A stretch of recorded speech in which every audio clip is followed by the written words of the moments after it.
What began as Ladies' Night with Michael Rood ended up to be completely turned upside down when I left for Israel and subsequent travels out to the West Coast during the Feast of Tabernacles. And so my daughters, Lee, Olivia Rood Francine, and Sarah Catherine Rood Smith, then took over the helm of Ladies' Night, and then Annie Reed joined them. Well, tonight, instead of seeing my lovely daughter's face, my daughter Lee, who is a midwife, is in attendance with my second daughter, Sarah Catherine, who is in the throes of labor at this very moment. And so I have been relegated to the Aviv Moon Studios, where tonight, in this estrogen-filled atmosphere of an all-female staff, I'm back with you for Ladies' Night.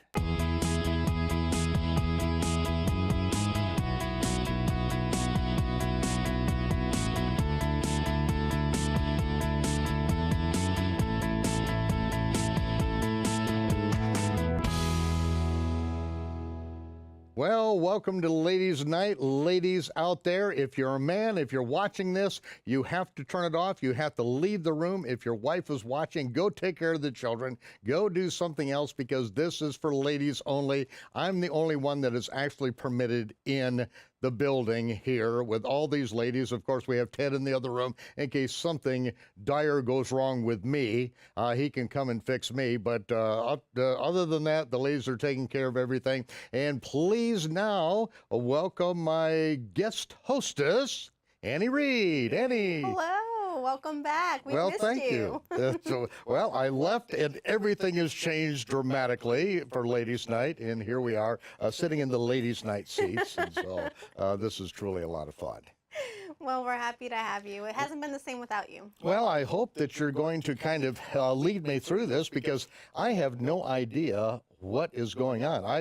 I got to see this on Roku. I got to watch you and Lee on Roku, and I know that now it's an audio call-in show. Yes. And so we're going to be having a lot of people call us. We'll give out the number right now. It is 1-855-763131.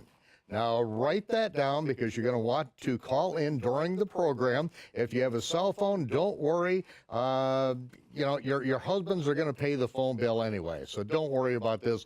Go ahead and call in. It's 1-855-766-3131, and you can call in with your questions, with your comments. We're going to open up the floor to general discussion on a number of topics here tonight, and hopefully we'll be able to get into the chronological Gospels in a little bit. Now, Which is going to be my most favorite part, of course, learning. Yeah, well, this is during the Feast of Tabernacles. I ended up at 5 different Feast of Tabernacles. Some were just little home fellowships. Other, of course, hundreds and hundreds of people there. But we had a wonderful time out in Denver. And we were really pleased to see so many people that this was their first time event.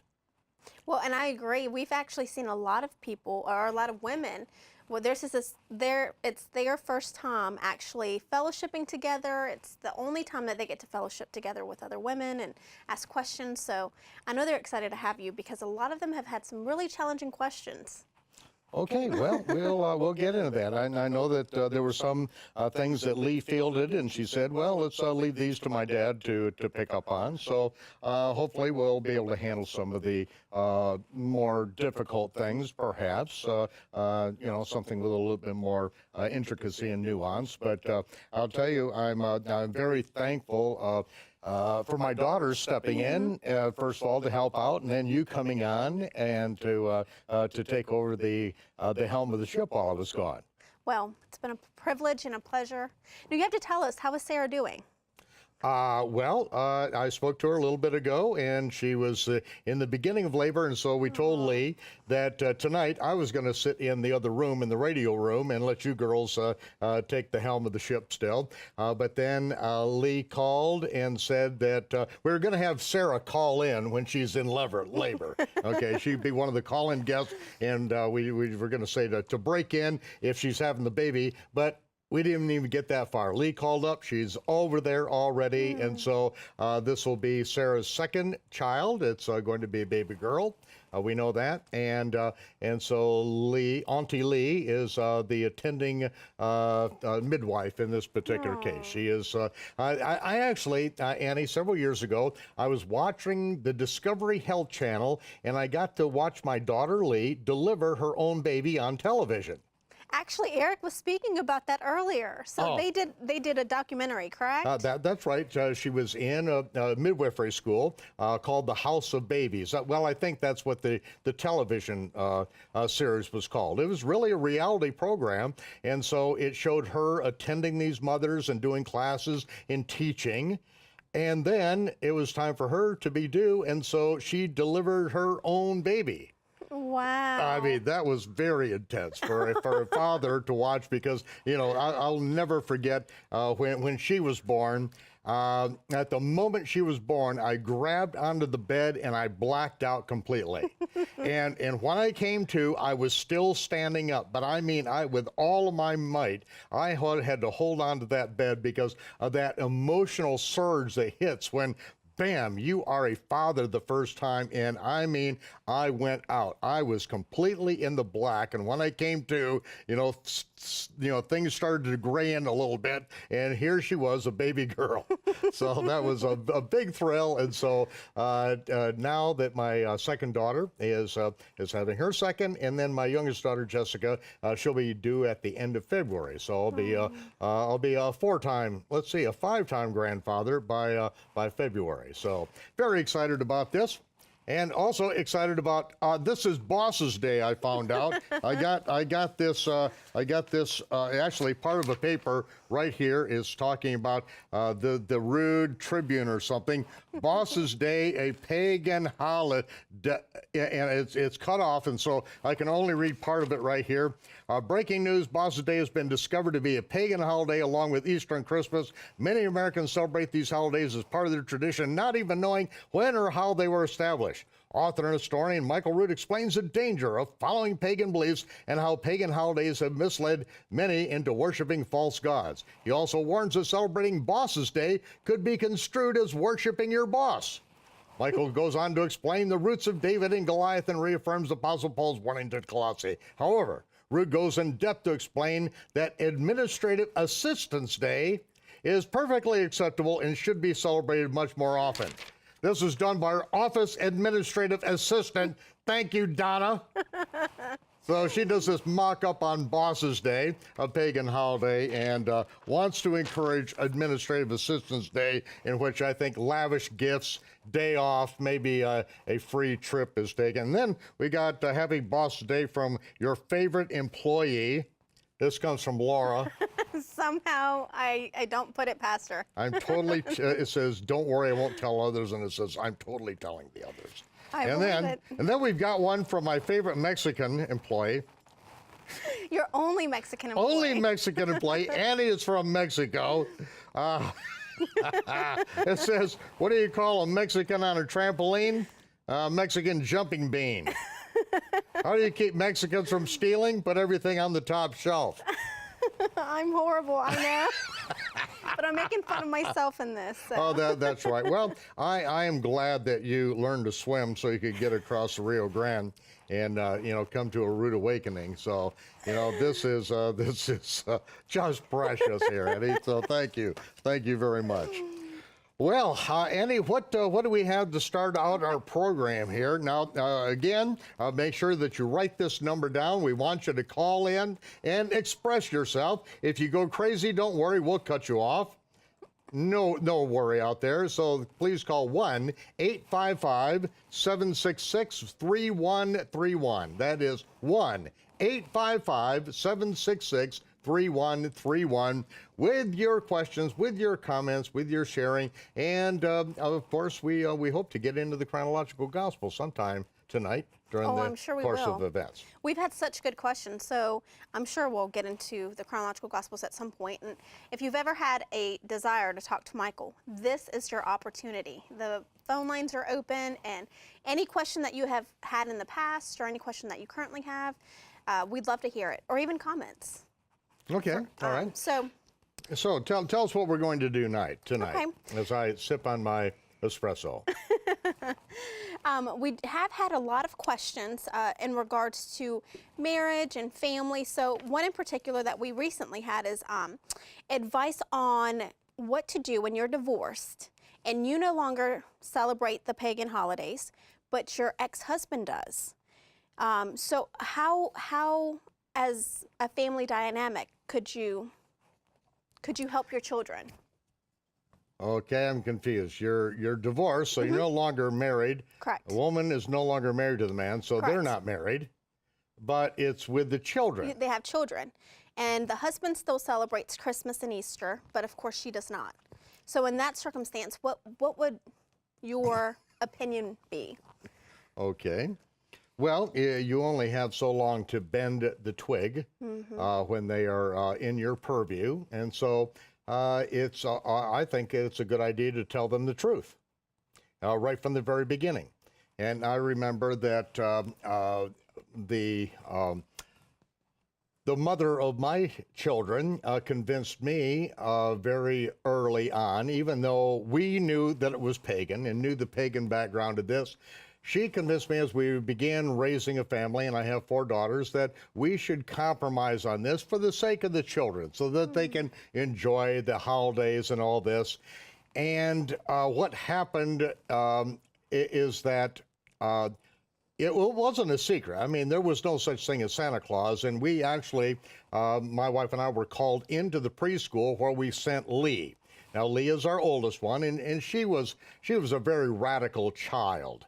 We decided that she needed a little bit of branching out into, a little bit of community before she went to kindergarten. And she's a very intelligent girl, but, we got a call from the school, from the principal at the preschool, because Lee had taken this little boy down, thrown him down on the ground and sat on him and told him, get a grip on reality. There is no such thing as Santa Claus. And the teacher and everyone there thought that this was a little bit radical for, like a 4-year-old to be telling someone to get a grip on reality. But that's kind of Lee. That's where she was coming from at that particular point in time. But through the years, it was we were down in San Antonio, Texas, and it was at the time of Halloween. And so my daughter started doing some research on this because they knew that was pagan. There's no way we're going to compromise on that. But what happened as they were learning to justify this and marshal their arguments, in school, because now they're in secondary school, in 7th, 8th grade, and elementary school, they've got to come up with why they are not dressing up, why they're not taking part in this. And so my daughters then started researching on Halloween and led them right into the paganism of Christmas, because now things are happening, not only the library, but the internet is starting to come in. And so now research is a little bit more available to get into the hands of people. And so when my daughters learned about this, I happened to be on the road at the time. I stopped into my mother's place, mother and father up in Michigan. And my mother's very upset. She said that my daughters called her up and said, do not buy us any Christmas presents this year. We just found out that it's all pagan and we want nothing to do with it, so don't send us any Christmas presents. And, my youngest daughter was 8 years old at the time. And as soon as she said that, my mother said that, I was gripped in my heart. I was like sliced open, because here, I compromised because I thought I was doing it for my children, but as soon as my children were old enough to understand this is pagan, this is not honoring the true God, they banned. Just like that, they were the ones that cut themselves off and left me hanging out there saying, my daughters have shown me the right way, that you don't compromise, you do the truth. And so, it's going to be different for every family. I mean, that's what family is all about. It's learning to experience. It's the journey. It's not the end, when your kids put you in the grave. It's, it's what happens in between. And it's the journey that makes it so interesting. So, you just have to look at the gift that you've been given. You've been given the truth at this point in time. And one of the very precious things I think that everyone needs to really consider, especially if your children are old enough, you have to go to them and say, I have been searching for truth in my life. And now, after all these years and wanting to know what the truth is, I've come across this in my life. You know, whether, you know, you typified as Hebrew roots or coming to the Torah or, you know, coming into obedience with the commandments of God, however you term it, you know, it has to be real for you. And you go to your children and say, you know, I know that I raised you with these things, with the tooth fairy and with, you know, Santa Claus and the Easter Bunny, but, you know, these things are not true. And I have come to this point in my life, and I know that I've dragged you through all this other stuff, and you're probably saying, you know, what's next? But see, this is my journey in life. You know, I am searching for the truth. I want that more than I want anything. And I want you children to understand, you know, you adult children to understand that, you know, I am at this place because of a lifetime of searching. And I hope that you too will begin your search, and that your search will be just as earnest, because I believe that we're all going to be ending up at the same place, but it's a journey in life. And you just have to admit if you've been wrong, and you have to enlist the children in on your journey, because it's going to be their journey too, whether they like it or not. They're on the journey with you. So that's what my advice would be to the to mothers, fathers, anyone out there. You know, be honest with the children and let them make their decisions. And you know, I tried to raise rebels. I raised daughters who would question everything in school. They got in trouble for it once in a while. And when I found out that they got in trouble for asking questions and for what you know, a teacher might have considered to be disrespect, but in fact it wasn't. It was simply challenging the hockey foddy that's put before them, which is Arabic for utter nonsense, but it even sounds better than that. It's real hockey foddy. When I found that they were challenging that, it was like, okay, you know, where do you want to go out to eat? What kind of treat do you want for challenging the system? Because that's what we're supposed to do. Challenge the system, think it through, and lead your children in the path of righteousness. Amen. Well, a lot of times now, society tells us to, you know, protect our children and to hide everything from them and to just put them in a cocoon. But like you said, it's the journey. And they won't get to experience that if they're wrapped up in bubble wrap and protected from everything. Yeah, that's right. We have a caller from Wisconsin. Yes, we do. Her name is Sharon, and she has a question about the 24 elders. Sharon, are you there? Yes, I am. How are you, Annie? Good. How are you? Good. I hope you got my voicemail that I sent you. Thank you for the invitation for us both. Well, I did, and thank you so much for the wonderful voicemail. Thank you, and thank you all for all that you're doing. How are you, Michael? I enjoy your teaching, and I thank you for all that you're doing for everyone out there getting the true gospel that Yeshua preached. My question is, I was wondering, is there anywhere in Scripture that talks about the 24 elders? Yes. Are they? Is it okay? Let's see if we can find that very quickly, because yeah, we will. All we have to do is I have this magic thing called the chronological Gospels that is on an iBook right here. I think you might be able to see that. This is the new iBook here, and I can sort through things very, very quickly on this. And so I always keep the chronological Gospels with me. In my particular version, I got to get a leather-bound version, and just a couple people on planet Earth got that particular thing. But when it comes to the 24 elders, we see this. I think that I came right to the particular place here. This should be in the book of the Revelation. And we have chapter 4, And this is when Yohanan is taken into the throne room. 4:1, this is where after this I looked and saw a door open to heaven. The first voice I heard sounded like a trumpet speaking with me. It said, "Come up hither, and I will show you things which shall be hereafter," or in the future. So this is the third section in the book of the Revelation. First one is write the things which you've seen, the things which are now, and the things which shall be here in the future. We are actually right here and during Shabbat Night Live, and in this particular section right here, which is chapter 4 or 5, and we just began chapter 6, it says, "Immediately I was taken out of the Spirit, I beheld a throne set in heaven, him who sat on the throne.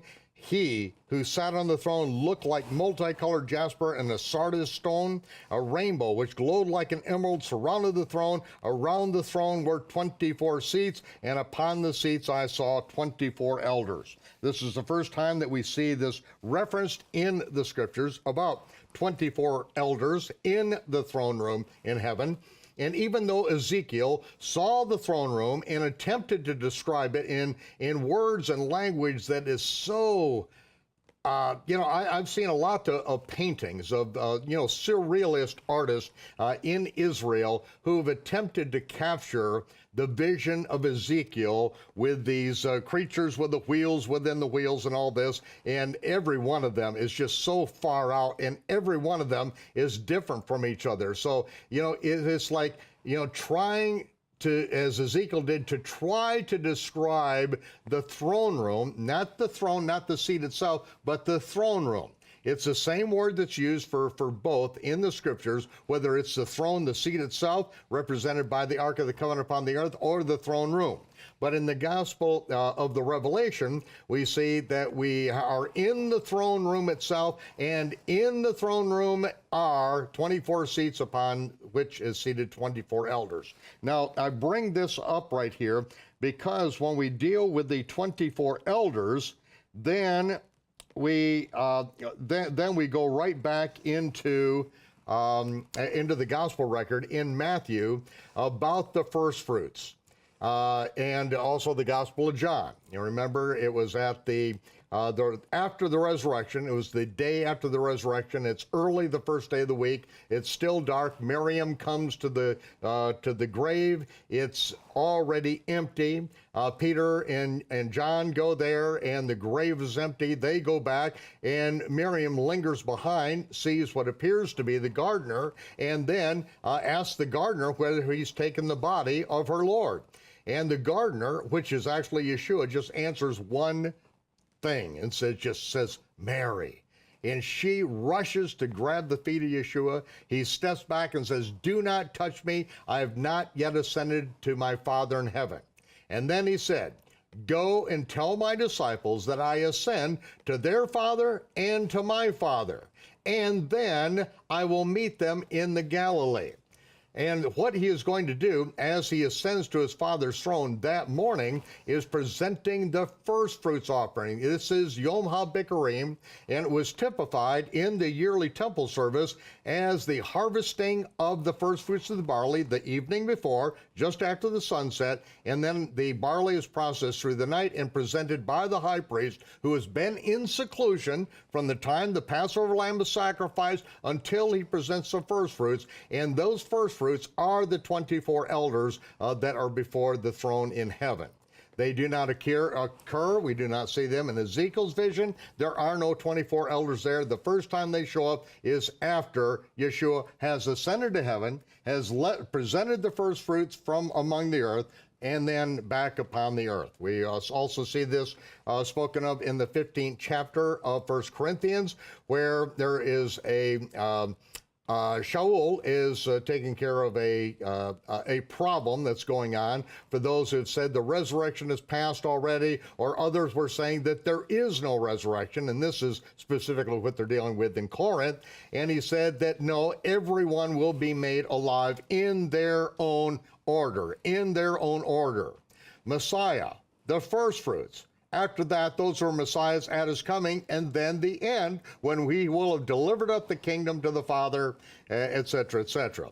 And so we see that these are the 4 times that the dead are raised: the Messiah and the first fruits, who were raised when he arose and appeared to men in the streets of Jerusalem. Then those who are Messiahs at his coming, also called the harpazo in Greek, which in Latin is then translated as rapturo, the only place that the word raptura or rapture exists. And that is what happens right at the end of the tribulation, according to Yeshua, Shaul, and Yohanan. And then the end resurrection, which we read about in the 22nd chapter, I believe it is, of the book of the Revelation. And that's when all those who have ever lived have been raised at that time and are judged before the throne. So that is a nutshell is the 24 elders, but if you're still on the line, are there any follow-up questions to that?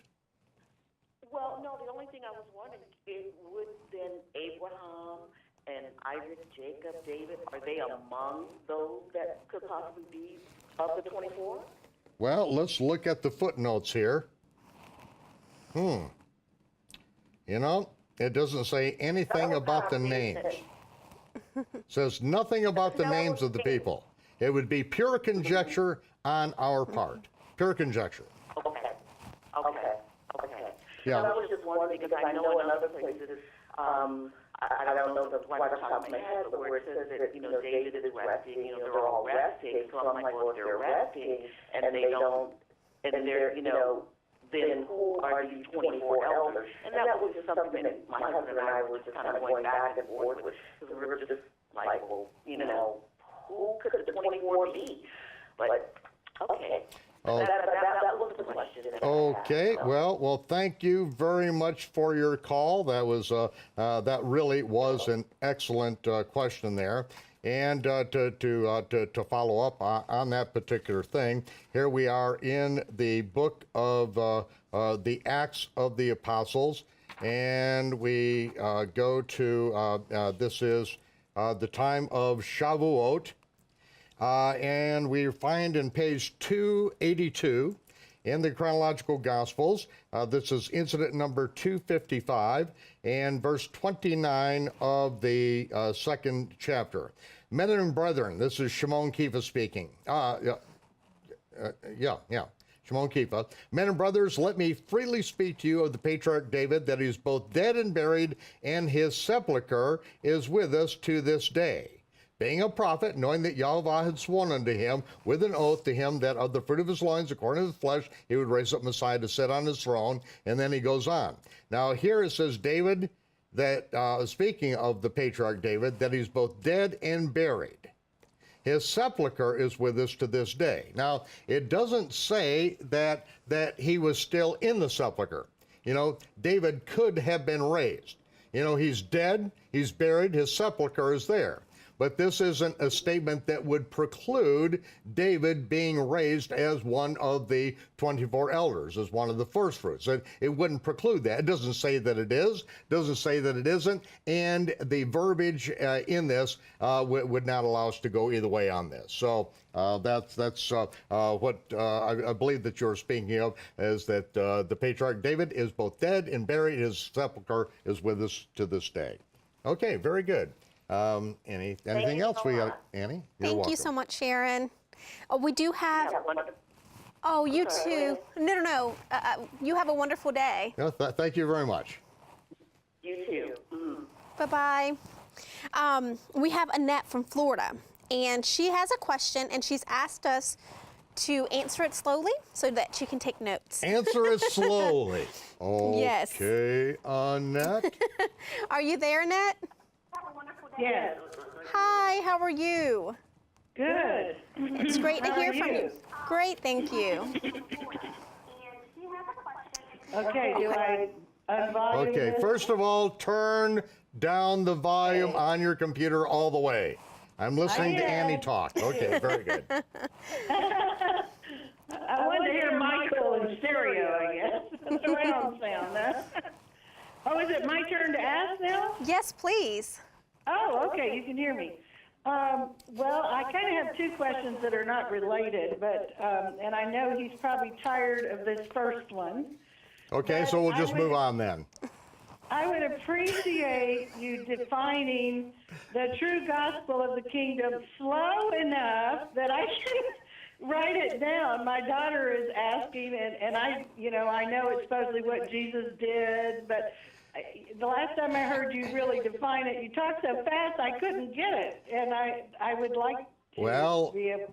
very good question. I'm going to go very slowly. Get Thank you. the chronological Gospels. This is the most succinct statement of the gospel of the kingdom I could ever come up with. It has taken my whole life to capture every event in Yeshua's life and ministry, over 300 of them in exact chronological order, so you can see exactly what he was teaching, exactly when, where, how, and why he was breaking the rules of the religious system of his day, because everything not only that he says, but what he does is the revelation of the gospel of the kingdom. Remember that Yeshua and his disciples were preaching the gospel of the kingdom in the summer before his crucifixion. The gospel of the kingdom has nothing to do with the death, burial, and resurrection of the Messiah. That's what's been taught as, this kind of the salvation message that's being taught in our churches, but it's not what Yeshua taught. It's not that his death, burial, and resurrection is insignificant, far from it. It's just not the gospel of the kingdom that his disciples were teaching a half year before they knew anything and believed less about the death, burial, and resurrection. They knew nothing about that, yet they were raising the dead, casting out demons, healing the sick, preaching the gospel of the kingdom. So the Almighty was backing up their preaching of the gospel of the kingdom with signs, miracles, and wonders long before they understood the death, burial, and resurrection. In fact, after the resurrection, they still didn't understand the significance of the resurrection, but they did understand the gospel of the kingdom. That is what is missing. So in the shortest amount of words, get and read, starting with the very beginning, the introduction to the chronological Gospels. This will change your life. That's question one. Okay. So your definition of gospel, you're saying they did miracles and wonders and taught the gospel of the kingdom, but you can't briefly summarize what is the gospel of the kingdom? Yeah. I have the Yeah, here it is, right here. It's called the Chronological Gospels, the 7-week ministry of the Messiah. You are not going to learn the gospel of the kingdom. It's not a one-verse answer. All I'm saying is that what everyone thinks the gospel of the kingdom is has nothing to do with the gospel of the kingdom.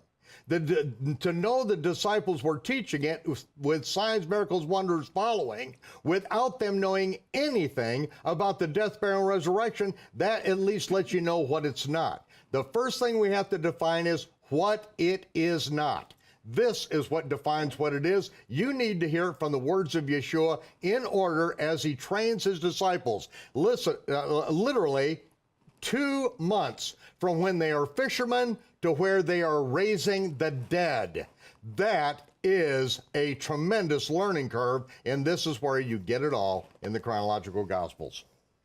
That's the cheapest way to do it. It took me over 40 years myself to know beyond a shadow of a doubt that I'm now beginning to understand the gospel of the kingdom. It took over more than 40 years. So to think that I'm going to spew it out just like that, it's not even available. You're going to have to dig deep, because what you're going to do is you're going to find a treasure, and you're going to sell everything, and you're going to buy the field.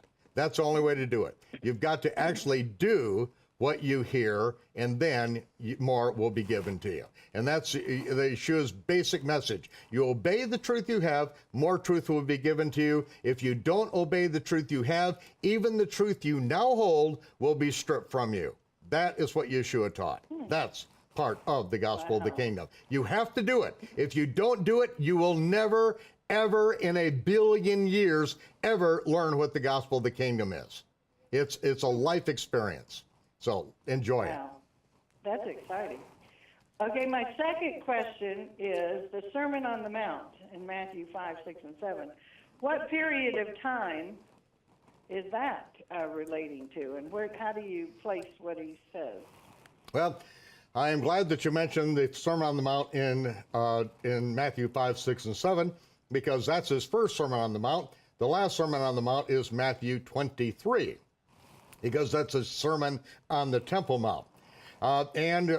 This transpires after, in the order of the chronological Gospels, you'll see this plainly, that that particular message, that sermon that took place there, is after the Feast of Shavuot.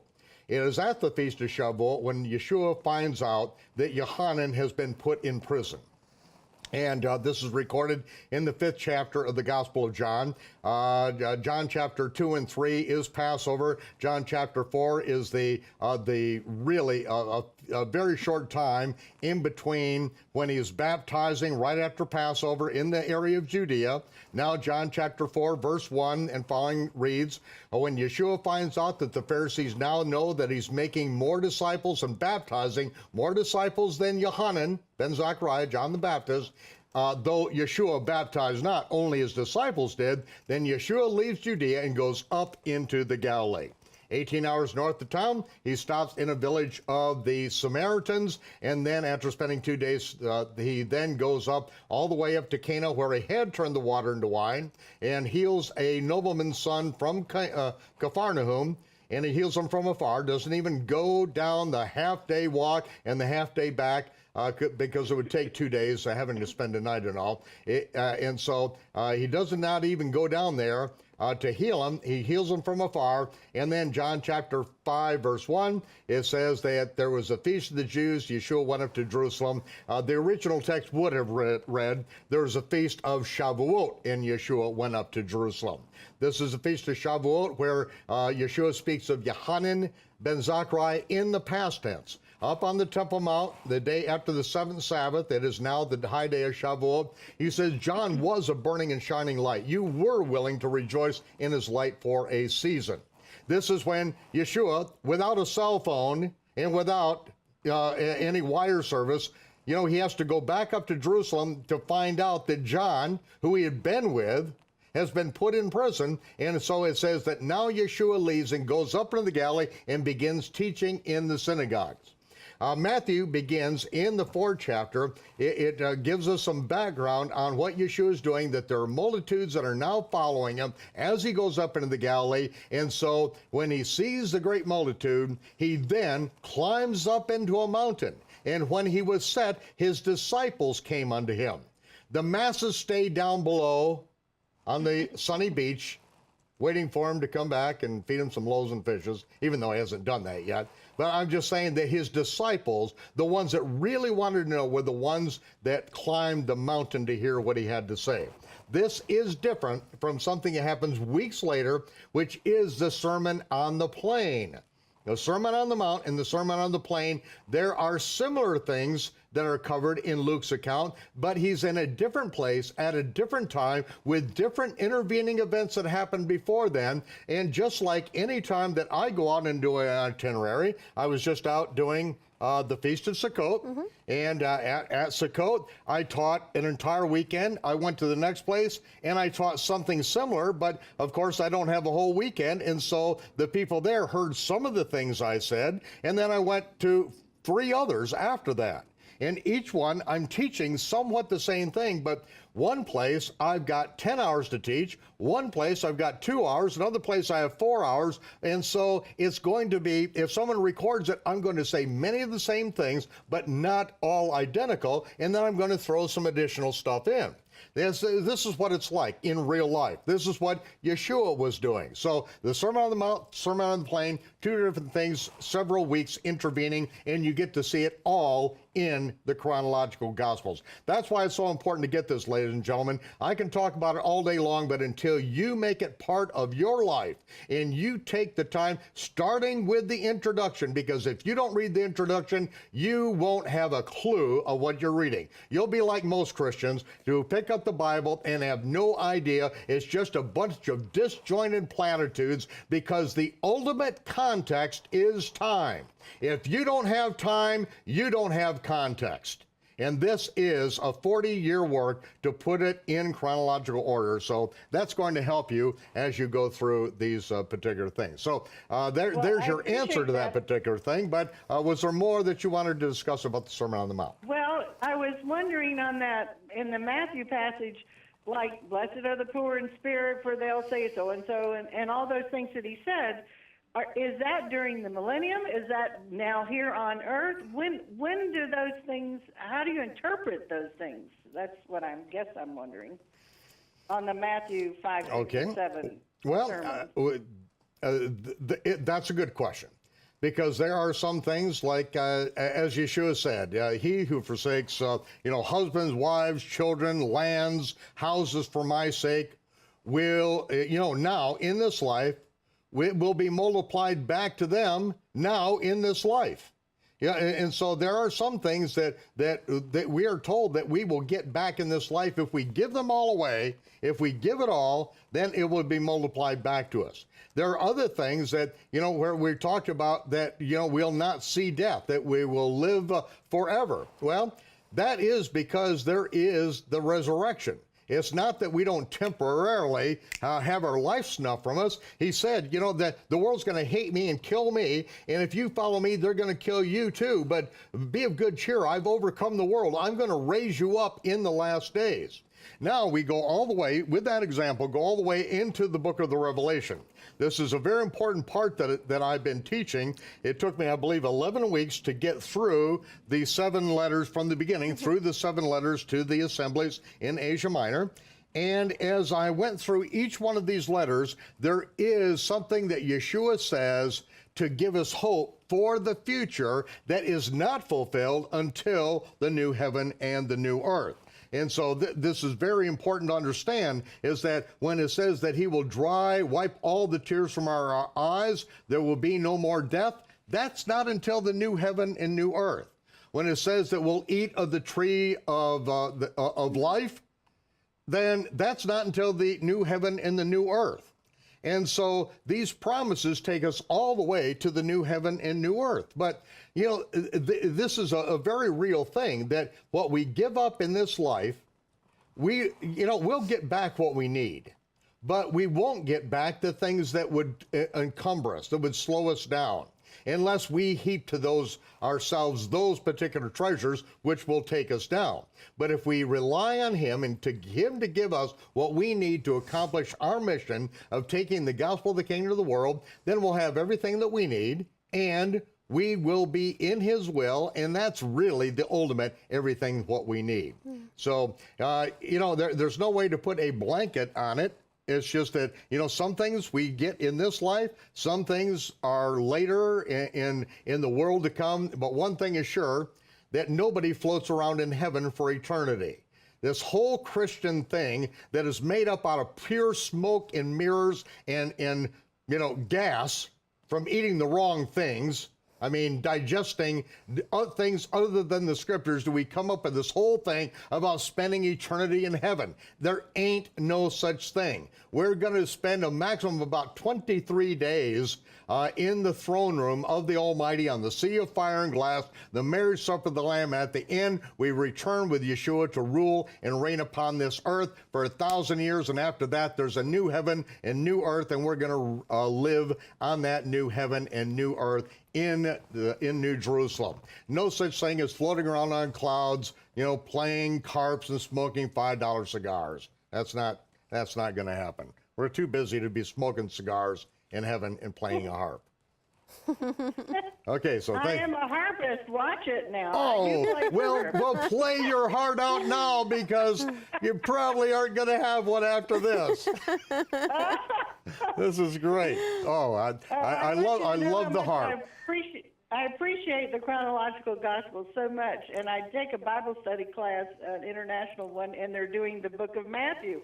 And I take my chronological gospels with me every week, and I read a lot of the footnotes and things like that.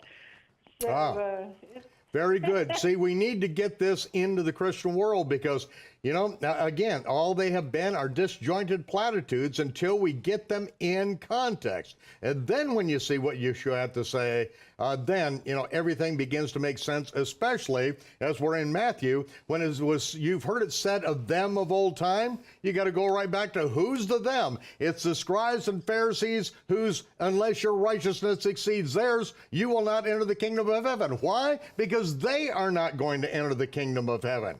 They are the ones that say this, but I say that. And so, without that context and without understanding what was being taught by the sages, by the Pharisees, by the Zadokим in the first century, the Sermon on the Mount doesn't make sense. It doesn't make sense to Gentiles because they don't live in a biblical culture. They're completely disjointed from the biblical culture. They have no relationship to the time. They have no relationship to the language and the culture and the people of Israel. And so we have got to get context, and you are the one to bring it to them. So have at it. Have fun. Thanks for calling. Thank you so much, Annette.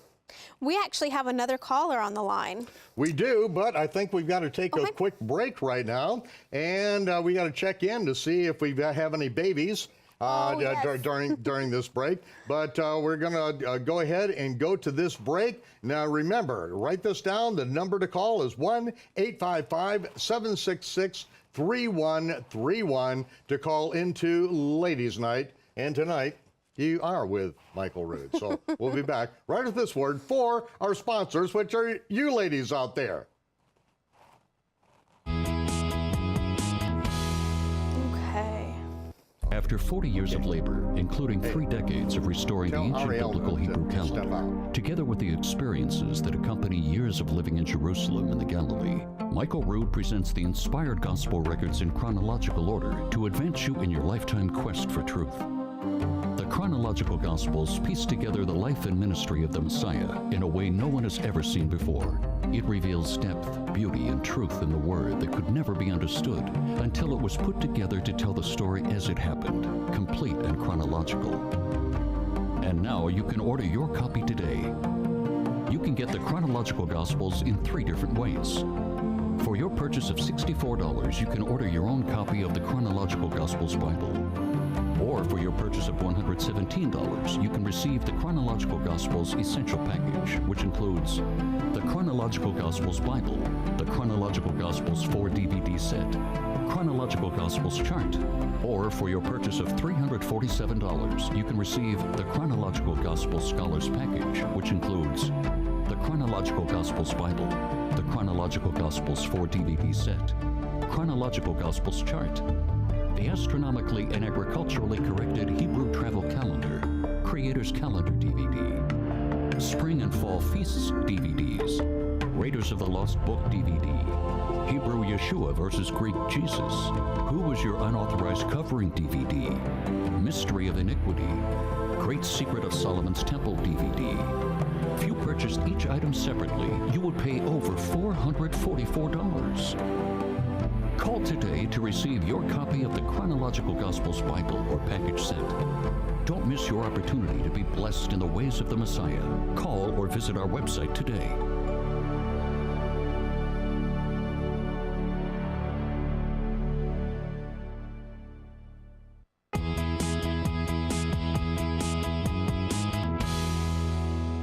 Welcome back to Ladies' Night. This is Michael Rood here, and we have Annie Reed with us, and we are fielding your questions by way of our call-in program and also by the way of the internet. We've had many things that have come in from our Aviv Moon website. Yes. We have. Well, and you can send in your questions to ladiesnight@michaelrood.tv, and we are fielding questions through the chat as well. Okay. We actually have a caller on the line. She's been very patient with us. She's been on there for quite some time, and it's Tracy from Nebraska. Are you there? Yes, I am. Hello. Hello, Tracy. Thank you for taking my call. Well, you're welcome. Go ahead. What's your question tonight or your comment? Starting with reading the Apocrypha that came as my love gift last year. Thank you for that. And while I was anxiously awaiting the release of the Chronological Gospels, I did some other banned book readings, which included some of the books of the Essenes and the book of Enoch. And just for your historical, archaeological background over there in Jerusalem, just kind of wanted to see if you had any comments or opinions about those two Okay. writings that are not included in the quote-unquote canonized versions. Okay, very good. Well, we do, as you know, as you mentioned, and everyone needs to be aware of this, that we do carry in our bookstore the Apocrypha.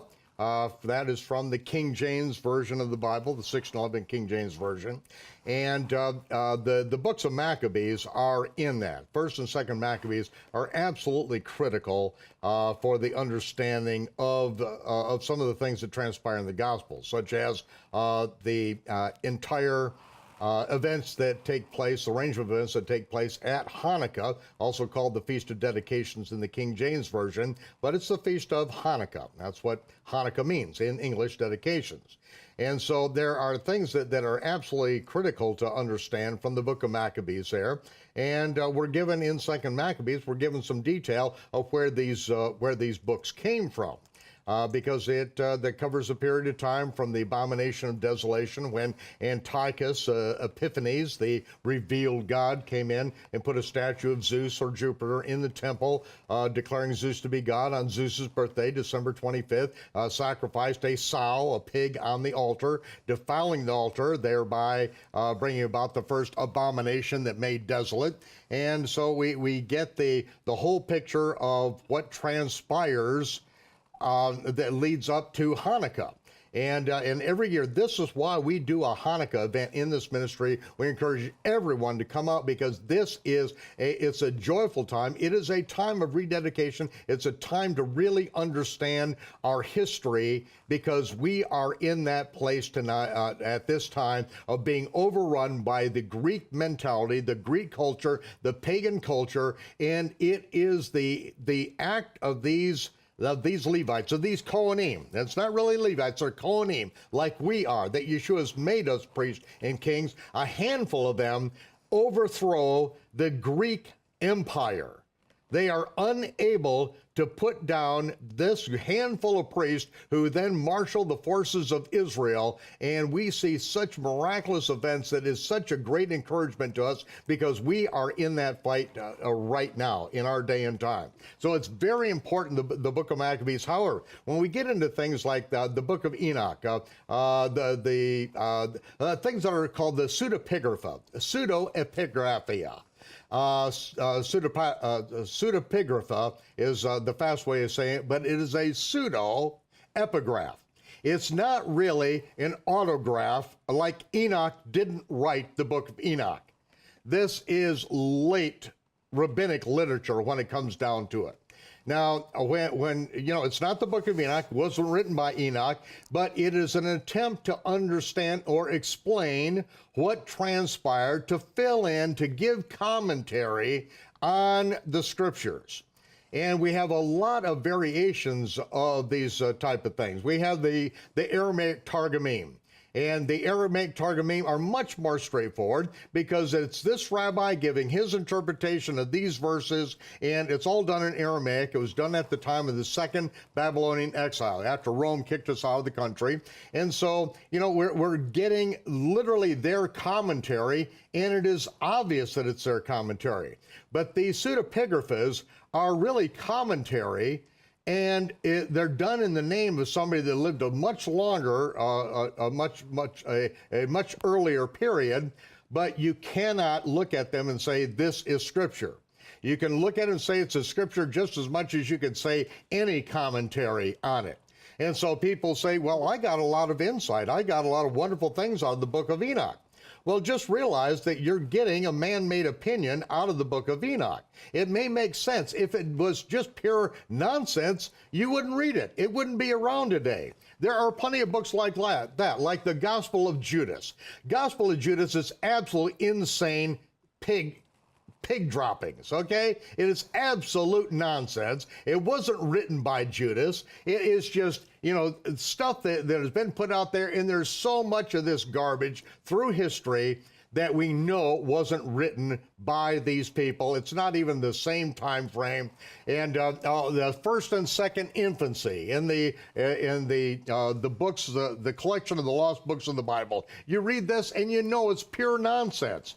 You know, in this book, in infancy, I think infancy 1, it talks about the high priest of the synagogue at Bethlehem, who was there the night of the birth of Jesus, and the wise men were there.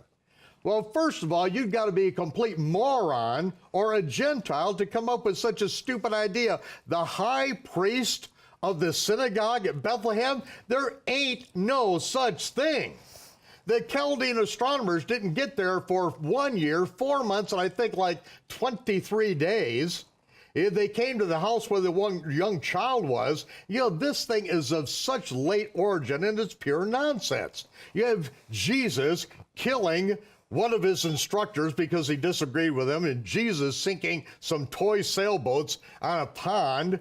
You know, it is just pure lunacy. So, you know, some of these things are real easy to see. This is just made up garbage that any fool can see their way past. It's like, oh, you know, we recently, I think it was on Fox television, we had a Muslim who wrote a book about Jesus. You know, that's like me writing a book on, you know, understanding the mind of a woman.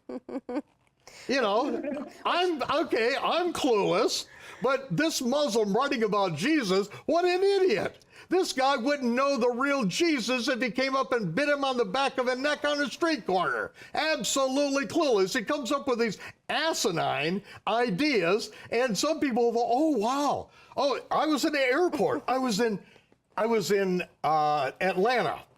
And there was this person who worked at the airport. He's from India, and he was telling me all about the BBC doing a special about how Jesus really didn't die, but he went to India and all the miracles he did there. And I just laughed in his face. I said, you got to be a complete idiot to believe that. And he was offended at first, and so I just kept on hammering away at him. Bam, bam, bam, bam. I said, the BBC will put anything on that will sell their programs. That's complete insanity. This is done by stupid people who expect us to be gullible.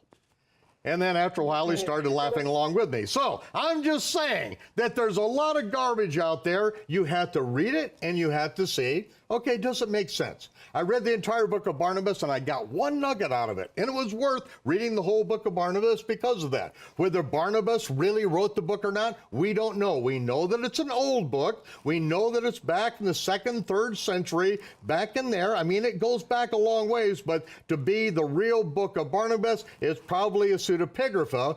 But I did capture something out of that. So that is in an overview, my particular opinion. And read it all. See what makes sense. Throw it against the wall, see if it sticks.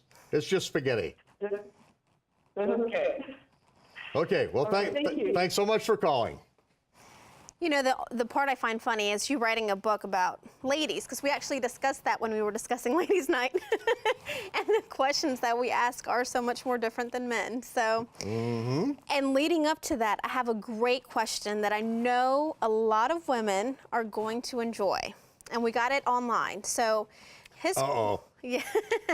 No, it's a great question. All right, she asks that she knows that in the times of Jesus, or Yeshua, that he respected women and their opinion and help. Yet, we know the Bible says somewhere, that the women aren't allowed to be preachers. We all know that many men... In the Bible somewhere it says that women aren't supposed to be preachers. I will guarantee you, no place in the Bible does it ever say that women are not supposed to be preachers. Well, now, I'm glad to hear it. Okay, so maybe somebody's reading English as if English was shouted down from Mount Sinai, but I don't know what version it is, but I will guarantee you it doesn't say that. Well, and I know that she's probably alluding to the scripture that says that, you know, women are not allowed to speak. To teach or usurp authority over the man. You got to read the whole thing. It's not just teach. It is to usurp authority over her man. Okay, the man is the head of the house. You're not allowed to debate him or to teach or usurp his authority. He is the head of the house. Now, Joyce Myers is a teacher. She has a good ministry. She was a very abused person. Yes. And because of what she went through, she can help a lot of people. But she does not usurp authority over her husband. Her husband is the man of the house. She teaches under his authority. She does not lord it over her husband. He would kick her butt from one end of that podium to the other, okay? Yeah, I mean, he's a man, all right? Now, I consider her to be like the female Marine Corps drill sergeant of Christian evangelism, okay? I mean, she's a bulldog. And I kind of like her, I think we could debate endlessly over certain points of theology, but, the point is she helps women who are abused, and there are a lot of abused women on this planet. A lot of things have gotten way off whack, and so she can help people because of her past experience on that. But she doesn't usurp authority over her husband. That's what it's talking about. Nothing about preachers. That is a Baptist or Assembly of God, some kind of Gentile perversion of the scriptures that brings about these kind of insane translations. That's not what it's talking about. It's talking about being in subjection, not usurping authority over, having respect for your husband, and he is the boss. If you disagree with them, fine. My children were allowed to disagree with me after they obeyed. And if they had a good argument of why it should be done differently after they obeyed, then, if they had half of a decent argument, I would go their way. Just to say that, hey, if you've got a good argument, I'll give it a shot. I'll let you try the thing out. I'm not a tyrant. And most men aren't. If a woman will treat her husband as if he is the king, because that's the only place he's going to be king. I'll tell you, because he's not going to be king in the workplace. He's not going to be king upon the earth. He's only going to be king in his home. And if you will make him feel like the king, he will treat you like the queen. But so many women have bit off on this insane women's liberation crap that has completely destroyed this country. That's why half of the marriages end up in divorce today. And I don't care if you're an atheist, if you're a socialist, a communist, a Democrat, or a believer. Half of the marriages end up in divorce. Why? Because of this whole thing, this cultural engineering that has caused women to not honor and respect their husbands, and so life goes to hell in a handbasket. Immediately, the children go to hell in a handbasket, and now you got to put them on drugs because they're so whacked out, because your relationships are so screwed up, because men are not being respected, and when men aren't being respected, they will not treat their wives with respect, and everything goes out of whack. So that's my comment on the first question there. That's not even a question there, okay? So women can preach. They can teach. Oh, also, in that same section, it talks about that she is made whole, saved. A woman will be saved in childbearing. The word saved is in the Greek sozo, which is to be made whole. See, when a woman has a child, she has got incredible authority over those children. And her authority, nobody messes with that authority. When I, as a child, messed with that authority of my mother, I remember being sent to Timbuktu by the back of her hand. And if I sassed my mother and it got to a certain point, she'd say, okay, we're just going to wait till your father gets home. My father got home, and then we found out who really ran the house, because if I didn't obey my mother, my father came home and took off this big belt, and I learned respect that way. And that's why a lot of people learn respect. Mm-hmm. But I'll tell you, the woman has authority, and a woman understands how to raise children. They're just the ones that are equipped to do that. And a man is going to give her that authority and back her up, because a man will realize that this woman, this queen in his life, who had these children, loves these children and will nurture them and take care of them, with everything that she's got. And so a man will give authority to the wife to do that. And the world is made a much better place because of that. So that's my extended comment on that first phrase. Well, we have some confusion in the chat room that I do want to address, where some women are just confused as to why they can't teach their husbands. No. that you can't teach your husbands. Goodness gracious. You women have men completely at bay. All right? You can't, no, you're not to usurp authority over your husbands. He has his authority. You are not the hot shot. You don't come in like you know everything. You know, if you get smacked, don't blame me, because you're an idiot. You've got to, let him have his authority. You can teach him, you can share with him, but if you start usurping authority over him, as I once heard this man say, as Oprah was saying, there's no reason for a man to hit a woman. And he said, I could give you like 14 of them. 14 reasons, you just don't do it. Sometimes women, just push their men too far, and what they do is they retaliate. And, and it's never right. I mean, you just don't hit a woman. But don't make a man want to hit you. Don't usurp his authority.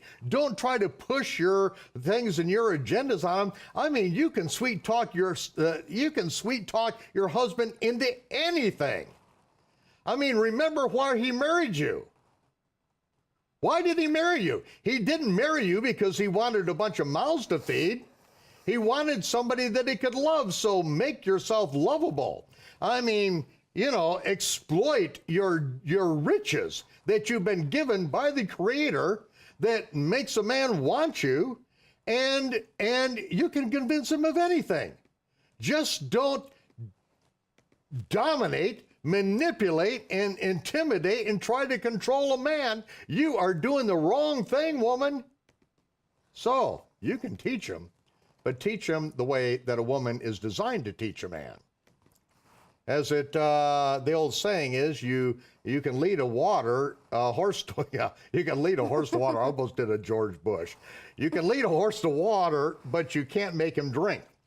But you can put salt in the oats of the horse, and the horse will be clamoring to get to the water. So all you women know what I'm talking about. Make your husbands thirsty for the truth. And if you found the truth in your life, the last thing you want to do when your husband starts to show a little interest is to hit him with a fire hose, okay? And drown him. He shows a little interest in what you're doing, a little bit of interest in the truth, and then you take the fire hose out and just, against the wall like a dead rat, just, give him a little bit and then make him want more. Women, do what you do. It works. Well, when I met my husband, he wasn't a Torah keeper, so. Tell us about it. It took time. I was at that point too, and so it took a lot of time for him. He said his whole thing was, if it's truth, I will do it. So it was just pointing towards the truth, but it was a gradual process. It wasn't overnight. Sorry, I think we talked about this with Lee. Mm-hmm. And with Sarah, well, how did Lee find a person that was interested in her and the Torah? Everybody was interested in her. She was my daughter, and she's a beautiful girl. She is. And so, that wasn't hard. It was finding someone with the qualities that she was looking for, and she found it in a person that didn't know anything. And she just, kept on leading him.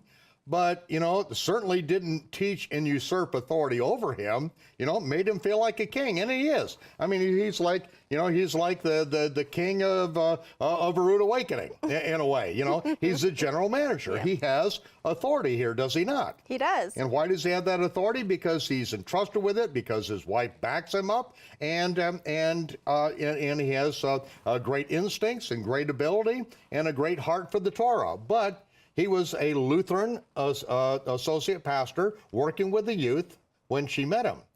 And so, so you and Lee and Sarah, my other daughter, that's how they found their husbands. They got their husbands interested and then married them. You were already married, though, weren't you? We actually, we dated for 3 months. So I'd say gradual process. It took about 3 months.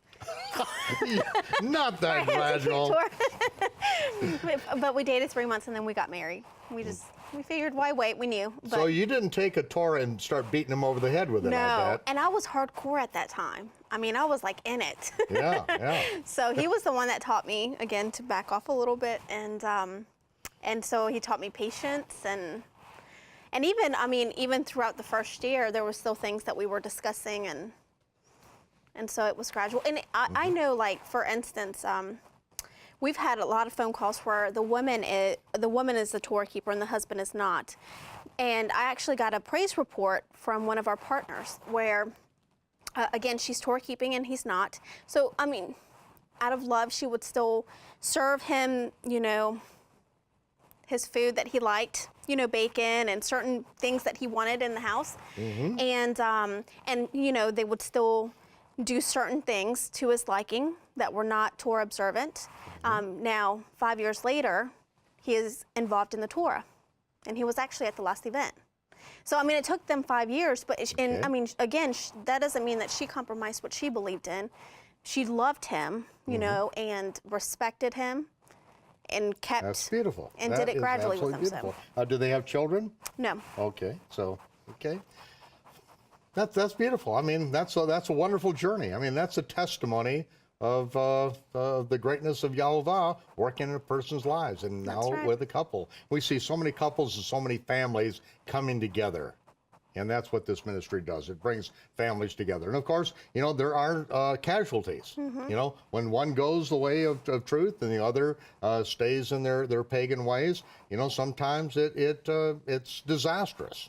But Yeshua said this would happen. So, Exactly. you know, it's not to be unexpected, but there are things that we can do to minimize the casualties out there as well. Exactly. Okay? Do we have any more questions, either on paper or call-ins? We don't have any call-ins right now. Okay, well, I'll take this break here right now to tell you to call 1-855-766-3131.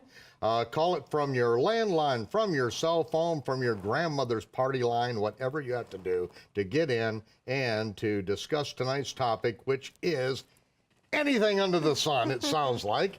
And but it is ladies' night, and again, if you're a man out there, they're about to hit the testosterone button, and they do have these with high definition television.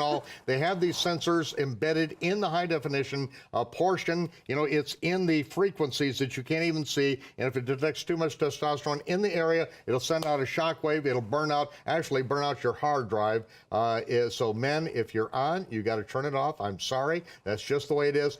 Join us this Sunday,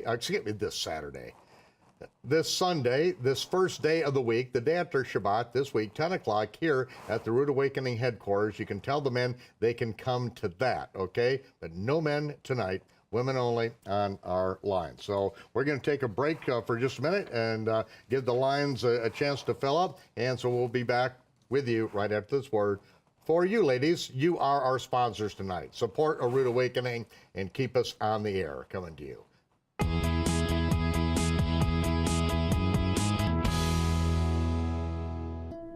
Around the world today, people are hungry for answers. They're asking, who am I? Is this all that I am? And praying to gods of wood and stone, who cannot hear and will not answer. Who will help them understand? As followers of the Messiah, we know the truth that sets men free, the truth about the Elohim of Abraham, Isaac, and Jacob. And the gospel of the kingdom shall be preached in all the world for a witness unto all nations. On November 2nd, 2012, A Rood Awakening International began to take the word of the Messiah to over 150 countries around the world. Now you can partner with Michael Rood to sponsor one of these countries. Your sponsorship will help cover the cost of staying on the air in the country of your choice. Today, you can join the Ambassadors Club by sponsoring a country for as little as $100 per month, or a one-time gift of $1,200. I am sponsoring Marshall Islands. We're going to sponsor Cyprus. I'm sponsoring Canada. Michael Rood's teachings are absolutely like nothing that we've ever experienced before. This is joyous, and it's not just the joy, but you have that inner peace knowing that you're doing what Yehovah tells you to do.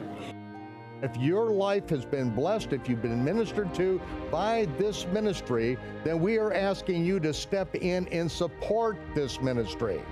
I'm sponsoring Colombia because I love Michael Rood's ministry, and I hope God opens the door right where Colombia's heart is at, and I hope the word spreads.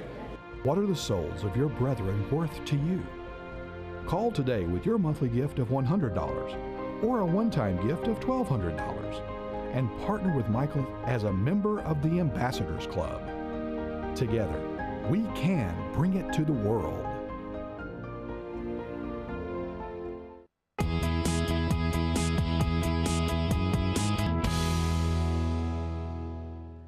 Welcome back to Ladies Night, Torah fans, ladies everywhere on the planet. Good to be with you again tonight. My daughter Lee, daughters Lee and Sarah are involved in the birth of my fourth grandchild.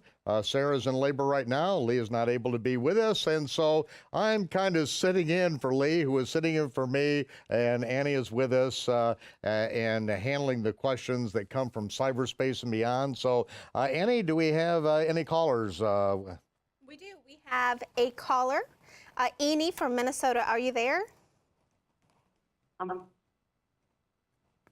Yep, I'm here. Hi, how are you? Good. Good. Can I ask my question? Yeah, ask your question.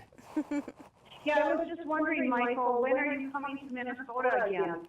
Okay, well, I can tell by your accent that you're Minnesotan. Sure. And I'll be going with you up there. Okay. Now, where are you from in Minnesota?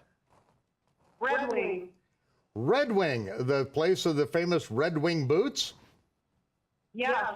Okay. Well, of course, we're very thankful for American-made goods. Are they still made in Red Wing, Minnesota, or is it all done over in China by Christian slave labor now? Some is here, and maybe some is overseas. I'm not sure. Yeah. Well, how far are you away from Duluth, Minnesota? Oh, about 3 or 4 hours away. Oh, okay. Well, great. Well, you know, I've been threatening to get up to the Duluth area for some time. If I get up there, maybe drop down to the Twin Cities, St. Paul, Minneapolis. But I have really been wanting to get back there for some time. It's a beautiful part of the world. And as a matter of fact, I flew into Minneapolis. And as you're coming in, you understand why it's called the land of 1,000 lakes. I mean, there are thousands of them, aren't there? Yes. Yeah, it's absolutely gorgeous.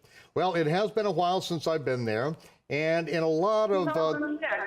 What's that? You were here in 2006. My husband and I saw you 2 nights in a row. 2006. 2 nights in a row. Was that the Jonah Code? I believe so. It was before it was released.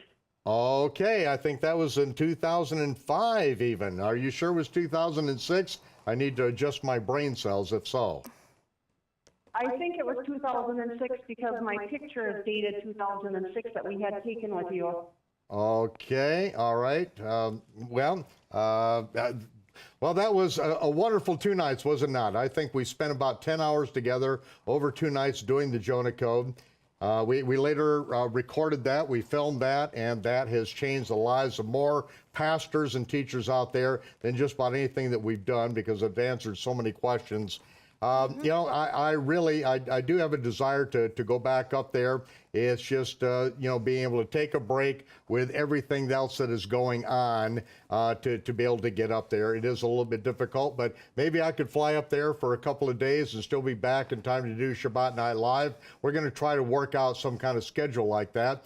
And we're going to see, you know, with the chronological Gospels needs to get out there. So I think if you help me get out a few hundred or a few thousand copies up there in Minnesota, then we'll have a reason to have a party, get together, and spend an evening or two in the Word. So how about if we both work on getting back to Minnesota by getting the chronological Gospels out there among the Christians and the Messianics? How about that?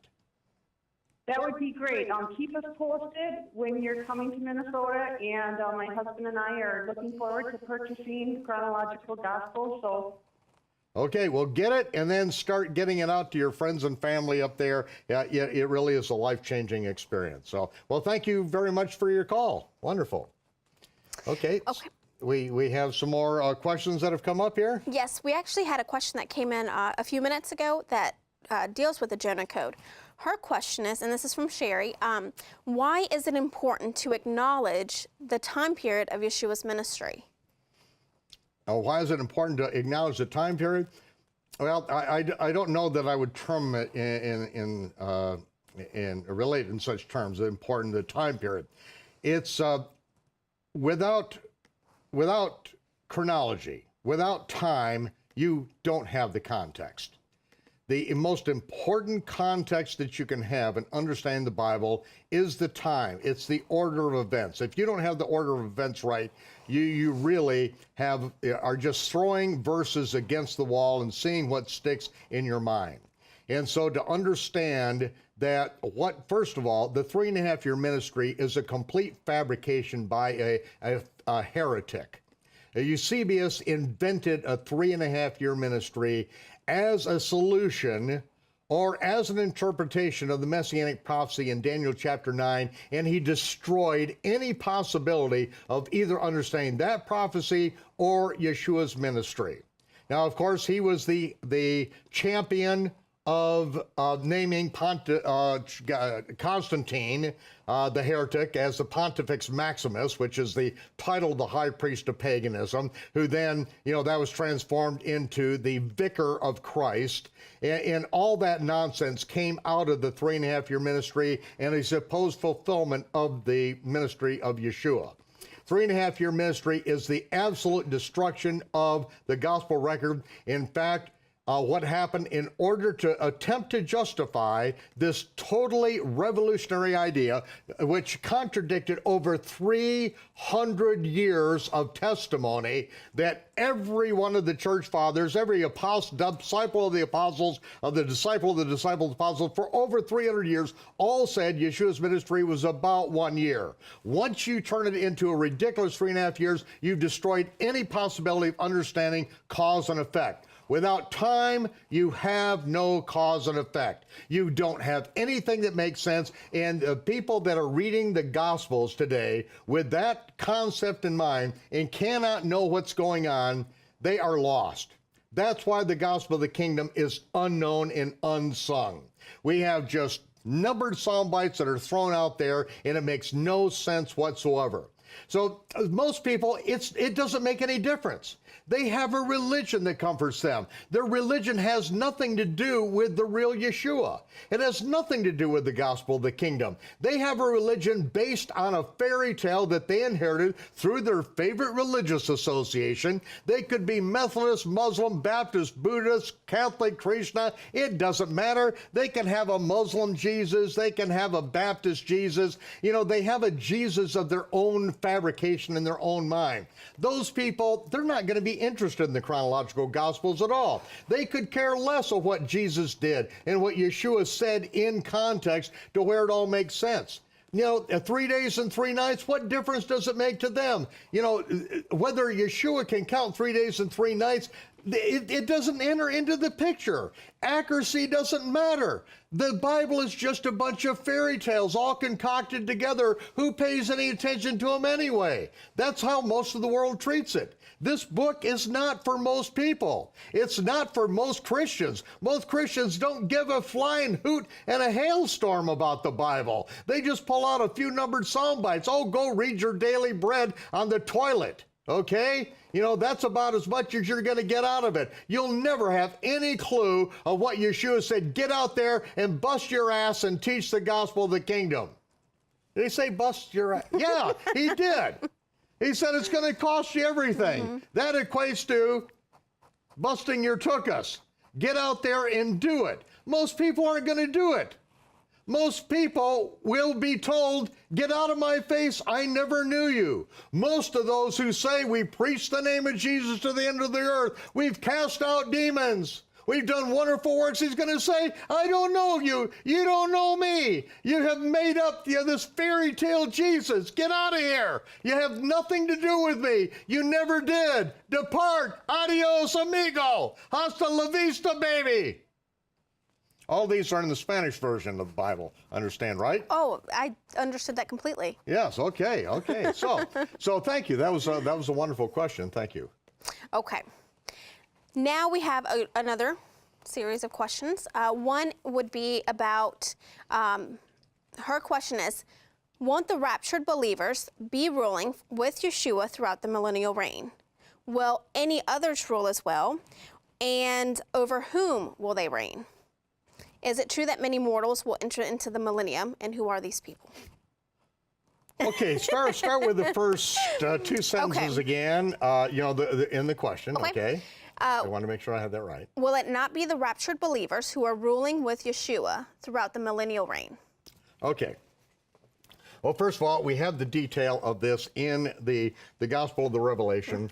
And it says, when the last trump sounds, that's when the dead are raised. The righteous are rewarded. His servants, the prophets, small and great, are raised and rewarded. And he will now destroy those destroyers of the earth.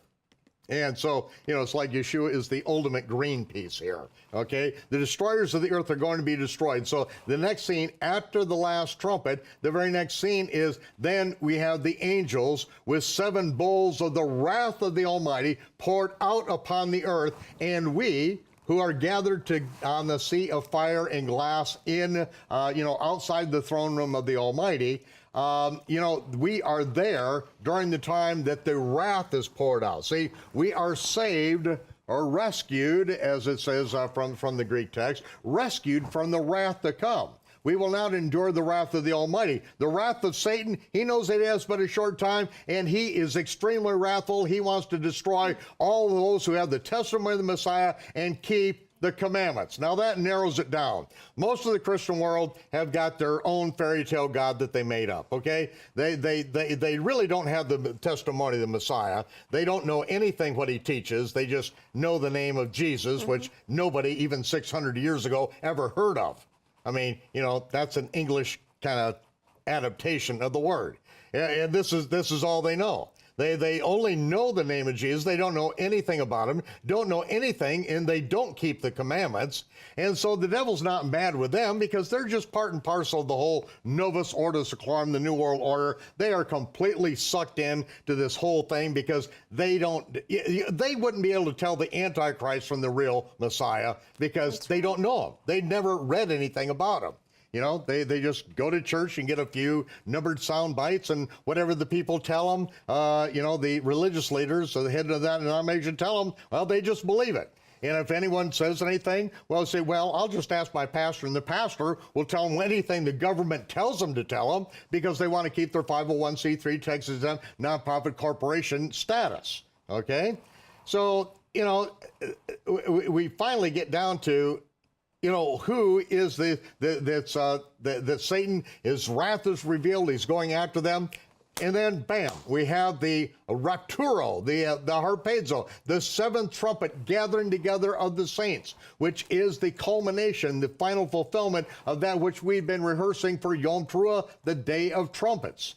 And so now, we are gathered to see of fire and glass. The wrath is poured out upon the earth. After the wrath is poured out, that 10-day period, the 10 days of awe, then the cry goes out from the throne room, it is finished. And then the bride dresses herself in garments, which are the righteous acts of the saints, to be then admitted into the throne room for the marriage supper of the Lamb, which is a 7-day feast. After the 7 days are completed, the 8th day, the last great day, that is when Yeshua saddles his horse and says, we're taking the earth. And so now it comes to pass, as the angels are told, angels cries out, birds get ready to eat the flesh of kings and of captains and of great men. The next verse, the birds are already eating. Yeshua has won the battle, and Satan is bound for 1,000 years, and Yeshua, as Yehovah Tzevaot, according to Zechariah, reigns from his millennial throne in Jerusalem. This is where Yeshua told his disciples, if you obey me, you do what I say to do, then you will reign with me And then, so for 1,000 years, at the end of that 1,000 years, then Satan is released. He goes out to deceive the world one last time. And then when that is culminated, that rebellion is complete.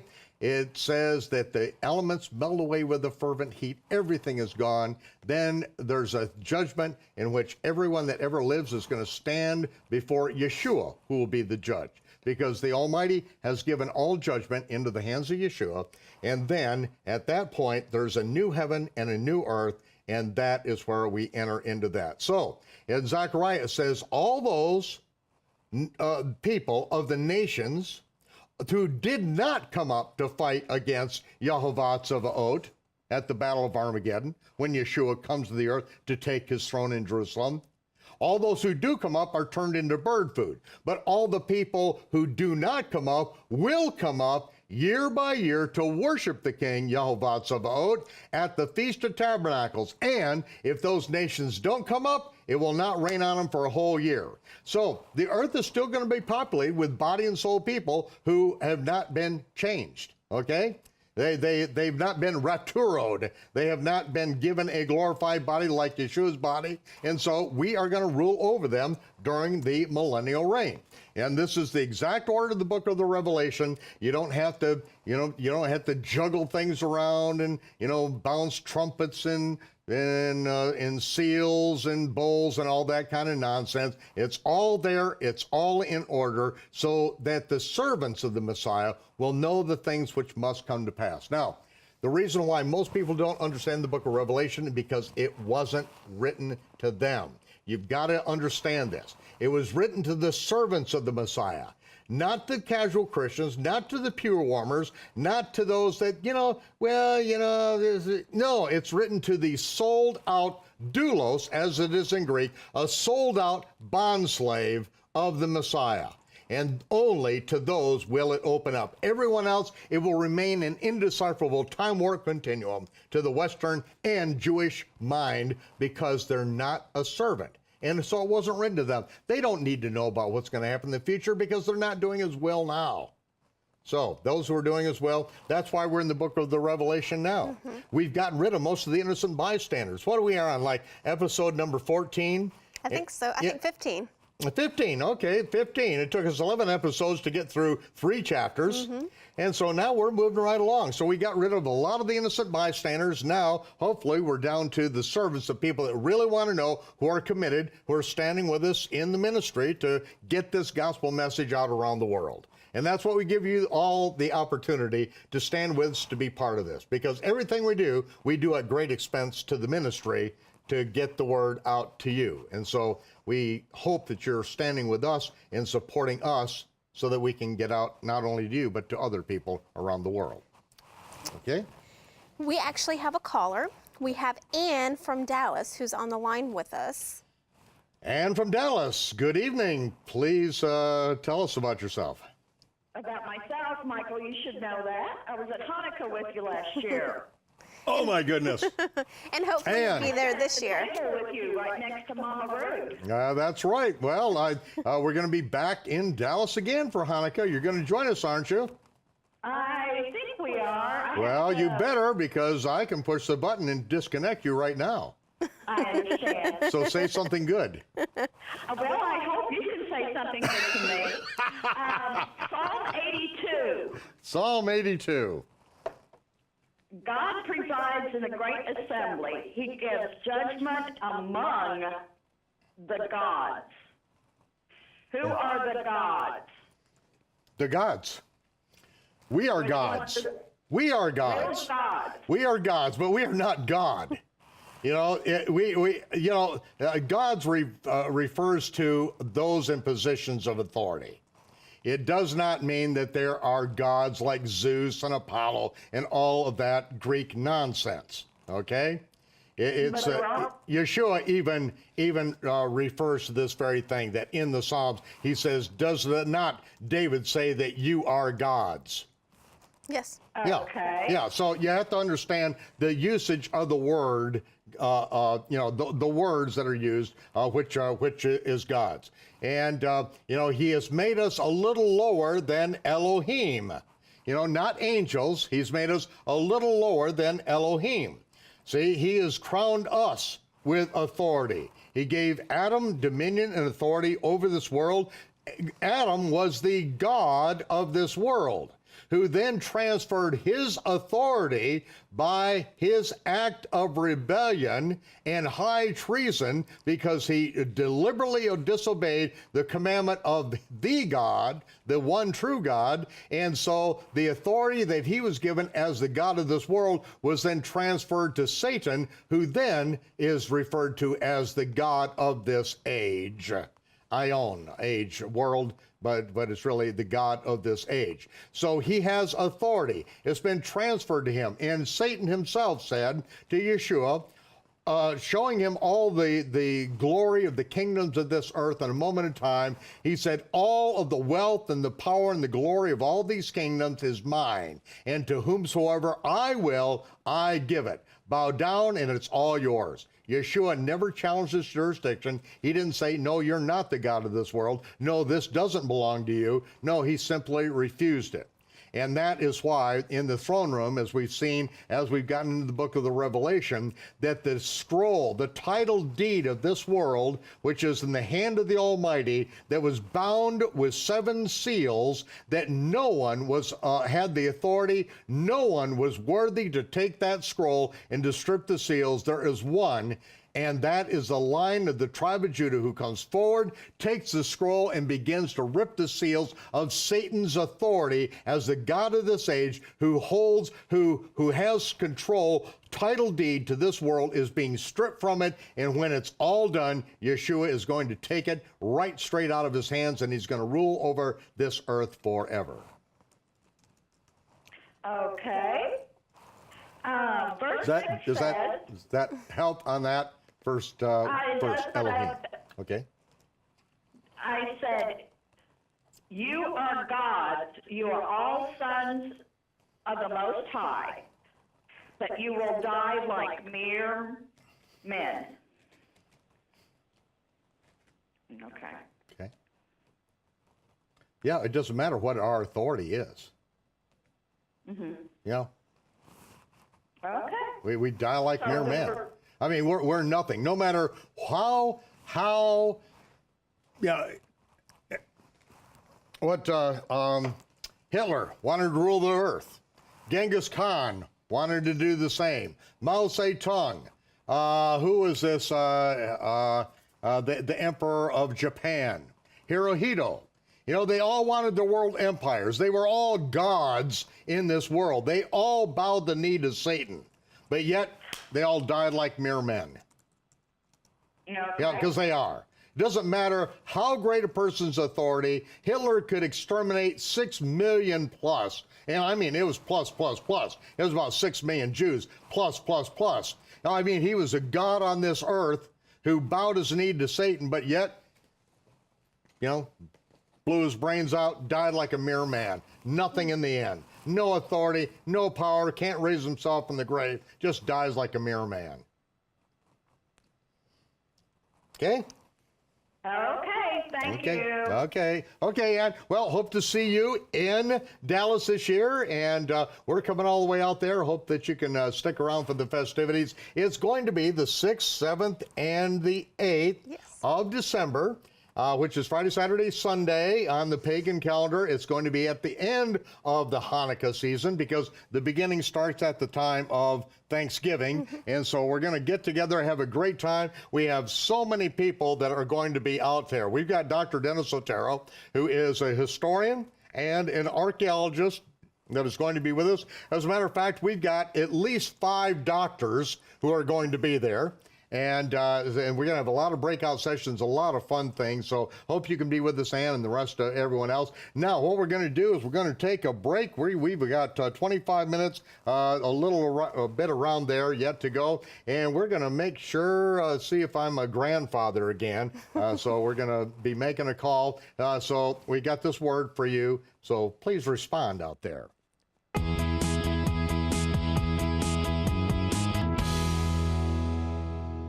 After 40 years of labor, including 3 decades of restoring the ancient biblical Hebrew calendar, Together with the experiences that accompany years of living in Jerusalem and the Galilee, Michael Rood presents the inspired gospel records in chronological order to advance you in your lifetime quest for truth. The chronological gospels piece together the life and ministry of the Messiah in a way no one has ever seen before. It reveals depth, beauty, and truth in the Word that could never be understood until it was put together to tell the story as it happened, complete and chronological. And now you can order your copy today. You can get the chronological gospels in 3 different ways. For your purchase of $64, you can order your own copy of the Chronological Gospels Bible. Or for your purchase of $117, you can receive the Chronological Gospels Essential Package, which includes the Chronological Gospels Bible, the Chronological Gospels 4 DVD set, Chronological Gospels Chart. Or for your purchase of $347, you can receive the Chronological Gospels Scholars Package, which includes the Chronological Gospels Bible, the Chronological Gospels 4 DVD set, Chronological Gospels Chart, the astronomically and agriculturally corrected Hebrew Travel Calendar, Creator's Calendar DVD, Spring and Fall Feasts DVDs, Raiders of the Lost Book DVD, Hebrew Yeshua versus Greek Jesus, Who Was Your Unauthorized Covering DVD, Mystery of Iniquity, Great Secret of Solomon's Temple DVD. If you purchased each item separately, you would pay over $444. Call today to receive your copy of the Chronological Gospels Bible or package set. Don't miss your opportunity to be blessed in the ways of the Messiah. Call or visit our website today.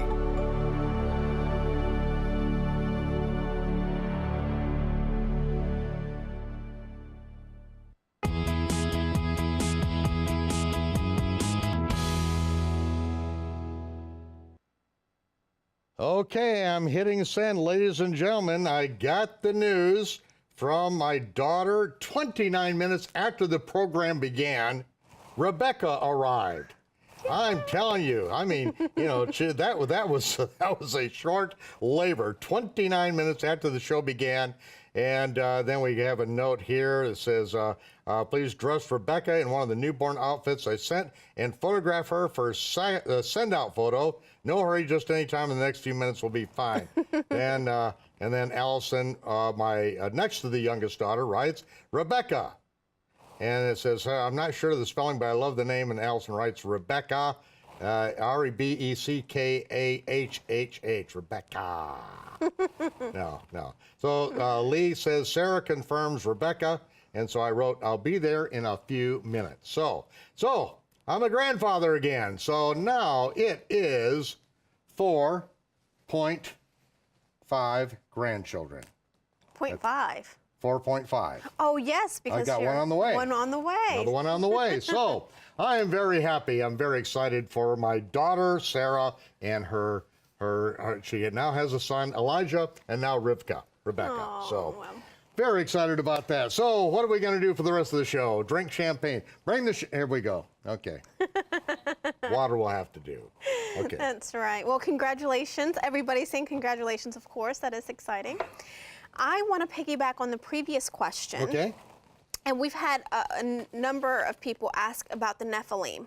Who are the Nephilim in Genesis 6? Who are the Nephilim in Genesis chapter 6? The Nephilim, the Rephaim, the Zamzumims, and I spend about as much time on the Nephilim and Rephaim as what Yeshua did. 0. Yeah, it doesn't seem to be a real big issue. He deals with demonic spirits. We read about in James. Okay, now this is one thing, or Jude. This is one thing you can't look up in your chronological gospels, and so we have to look up in a different volume to find something like this. But in Jude, it talks about, maybe I am, the angels who left their oikoterion. What is that? Oikoterion, left their first estate. Here, let me move some things here, And I'll look that up very quickly for those of us who is sitting right here. Oh, my. You know, you can look everything up so quickly until you have to do it in front of everyone. Take your time. Can you imagine what we did before computers, phones? Okay. There it is, Jude 1:6. I can't believe it. Okay, all right. Jude, verse 5. I will therefore put you in remembrance, though ye once knew this, how that the Lord, which this would have been Yehovah, having saved the people out of the land of Egypt, afterward destroyed those that believe not. And this whole thing is talking about those who were believers who have now left the faith, those who were before of old ordained to this condemnation. You know, you can look back in history and see that anyone that would do these kind of things would be judged as worthy of death, would be judged as worthy of the appellation of ungodly men. And you know, it's talking about people who were once believers and once were walking in the faith and are no longer. And so this is the warning that's going out there, that he's putting us in remembrance that he saved the people out of Egypt, but afterward destroyed those that believe not. And the angels, which kept not their first estate. And the word first estate is oikoterion. Oikos is house, like IKEA. Now have invaded America. IKEA is from the Greek oikos, or oiko, which is house, which is oikoterion. Terion is from which we get the word terra, terra firma, terrain, land. They left their earth bodies, their earth houses. They left their earth houses where they were confined. You know, they had a sphere that they could live in. That, you know, even though they were removed from their positions because of the rebellion, yet they had an area that they could dwell in. But because they left that first estate, left their own habitation, kept not their first estate, but left their own habitation, and their oikoterion, he hath reserved an everlasting change unto darkness, unto the judgment of the great day. And we have plenty of evidence in the scripture, and you know there are different ways you can look at this, but it appears that just as before the flood, there were angels, the sons of God, which angels are referred to as sons of God. They're created as sons of God. They are not, like Adam was referred to as a son of God. He was created as a son of God, but we're sons of men. We're sons of Adam. But these angels, sons of God, came into the daughters of men, and the resultant of that, of them leaving their oikoterion, or the habitation, or the area in which they were legally allowed to operate in, the cohabitation with men produced these Nephilim, these Rephaim, these giants. And there were giants before the flood, and there were giants after the flood. It tells us about that in the scripture. At the flood, they were all destroyed, and so there were angels then again left the confines, and those angels are, as it says, bound in chains. Now, that would obviously be a figure of speech. It'd be referring to that they are no longer free, that they are constrained in some way. And it's just like the demons, what was the name of that one demon? Legion. Said to Yeshua, have you come to torment us before the time? Because there is a time of judgment that's coming. Have you come to torment us before the time? And so, you know, they have a certain amount of freedom, but yet that freedom cannot overstep certain boundaries. And so that's why we, as believers, we have authority over demons. We can cast them out, and I lived in Washington D.C. We had to deal with them a lot in Washington D.C.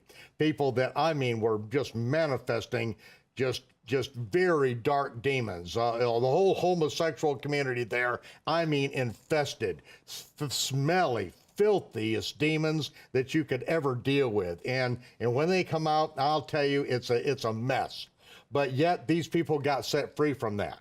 And so I've seen a lot of people and have ministered to people, and I've seen demonic spirits come out of them and manifest in very grotesque ways. And so, you know, they have no authority. They have no power over us. They have authority over the people of this earth. And so, you know, they run wild with them. But, you know, after you kick their butt for a while, they just stay away. It's like it says, you resist the devil and he will flee from you. Even a natural man has, you know, by his own freedom of will, he has power, authority over the devil. You know, he can't overstep freedom of will. It's just when you open the door, if you give him a landing spot, he'll come in and he'll manipulate and he'll dominate. But where we want to take the battle in life is we want to take it to him. Instead of us reeling under the satanic attacks of this world, instead of that, we're always against the ropes. Instead, no, it's a fight. It's a battle. So don't worry, you're going to be fighting. You're going to get exhausted a lot. But you want to have the enemy against the ropes. You want to be beating the snot out of the enemies with him against the ropes and use all your energy to be plundering him and his kingdom instead of him always attacking you. So, you know, this is life. I mean, this is the attack. So get busy attacking the devil on his ground and let the Almighty watch your back. And other believers get to watch your back too. I mean, and that's why we operate as a ministry here. You know, there are people, all around us that they have different jobs to do in this ministry. And because they do their jobs, other people are free, you know, to get out there and make things happen. When we do our events, you know, we've got a great team, don't we? We do. Well, when we go out there to do an event, everyone that goes, they want to get this message out, every one of them. And so they take their God-given ability and they get out there and they make it happen. From the camera people to the directors to the people that are, you know, doing the bookstore, everyone is there to do their job. And, you know, they do it better than I could even dream it. And that gives me freedom to do what I'm supposed to do because everyone else does their job. So in the kingdom, we all fight the fight against the enemy. And, and here we don't fight against each other. We all have a common enemy. So that's my little take on the Nephilim, the Rephaim. In those days that we're dealing with real giants, we're dealing with demonic spirits now in these days. And so it appears that the Almighty has put a sequester on the activity of some of these. So there are those out there who think that the Rephaim are running around in spaceships and all that. And, you know, it could be. I haven't seen any lately. I haven't either. Okay, so, but again, we spend as much time dealing with them as what Yeshua did. The disciples came back and said they were rejoicing that the demons were subject to them. And he said, well, that's good, boys, but, you know, I'll tell you something. You rejoice that your name's written in heaven. That's something even bigger than dealing with these little pipsqueak demons, even if they can make Nephilim and Rephaim. You know, David took one out that everyone was afraid of. So don't let them bother you. Just get to work, and we'll go from there. Amen. Now, I got nine minutes left, and I get to go see my granddaughter. So I'm excited. I'm jumping out of my skin here. Okay, we have one caller on the line. We have Krista from Tennessee who has a question for us. Okay, Krista. Are you there? Hi, good evening. Yes, I'm here. Can you hear me? Yes, we can. Okay, my question is in reference to, well, it's kind of a loaded question. It's in reference to Revelation 20:10, and it says, "And the devil that deceived them was cast into the lake of fire and brimstone, where the beast and the false prophet are, and shall be tormented day and night forever and ever." And when I read through the Old Testament, I see that the punishment for human beings is death. And we're told throughout the New Testament that the wages of sin is death, and sin is transgression of the law, et cetera, et cetera. The only place that I have found in Scripture where someone is in torment and a flame is in Luke, where the rich man says that he is in torment in this flame. But I'm not finding any other reference to human beings being punished or burned forever in this everlasting fire. And it appears to me that we're sinners or those that aren't saved or their names aren't written in the book of life, that they're just utterly destroyed. I was wondering what your position is on that, if you can give me some clarification, because I'm just out here on a limb.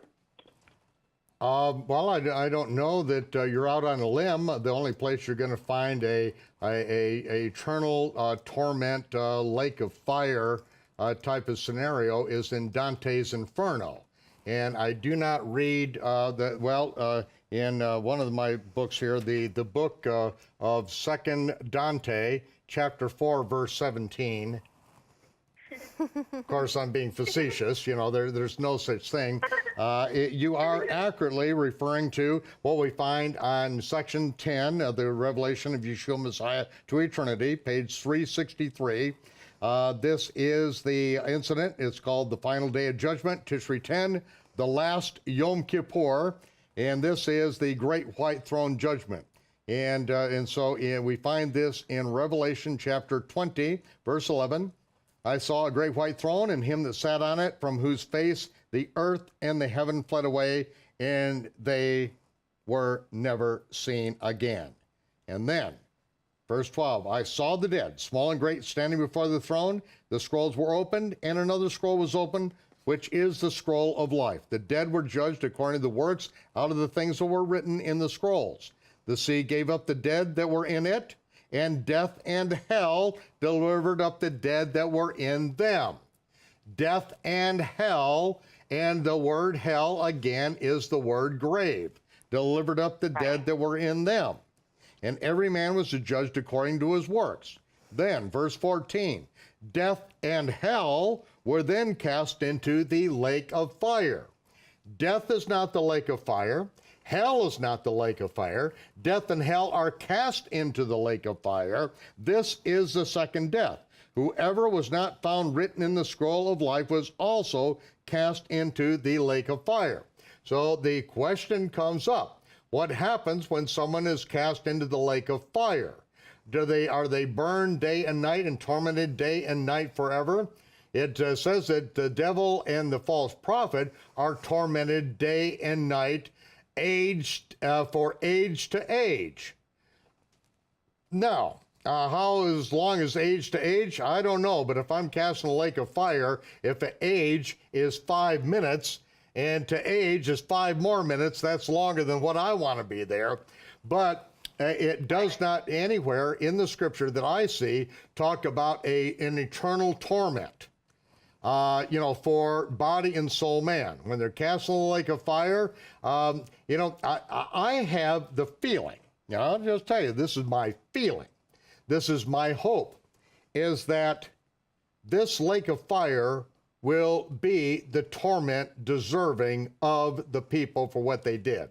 I do hope that people like Hitler and Mao Zedong and Mussolini and Obama and Clinton, I hope that what they endure in eternity will be according to the evil that they have done in this life. As we were talking about the other day, the 50 plus people, close associates of Clinton, who knew things, who end up dead, just monstrosities of murders that have taken place around the Clintons, and then what's going on today. I mean, you hope to God that these people will pay for this. But yet, that's what the judgment is all about. It's all in Yeshua's hands. I'm glad it's not up to me. I don't have to worry about it. Yeshua said that the purpose of life eternal is they might know thee, the only true God, and the Messiah whom thou hast sent. That sums it all up. The people that don't want to know him now, like the thing that Clinton, or excuse me, that Obama did, scoffing the Torah, scoffing what Yeshua said in the Sermon on the Mount, and saying that the Department of Defense couldn't possibly survive the application of what Jesus said in the Sermon on the Mount. Read your Bible, just mocking. See, I hope that this ass, and you know, that's a kind word for this scum of the earth that would mock Yeshua and think that he knows something better. I mean, the guy is a complete moron, a biblical illiterate. You know, talk about read the Bible. Yeah, he doesn't have a clue what the Bible says. This guy is a Muslim sympathizer, if not a complete moron, Allah kissing ass, okay? You know, that's just my mild opinion of the man. But see, I hope that Yeshua will judge the people who have done evil, the ones that are bringing about this new world order that's destroying people's lives right now. That people are dying. Children are not getting what they need right now, while Obama lives in absolute luxury in the White House with the chefs and everything else, but yet people that are dying because they don't have the services that they've depended upon for years, and he's doing this. I hope that hell is a hot place for him, but we don't know how long any of this is going to last. So, I'm in agreement with you. We see no place. Hell is not the lake of fire, and it is a parable Yeshua is speaking in Luke. It's a parable. When it says a certain man, the word certain means nothing more than there was once a man.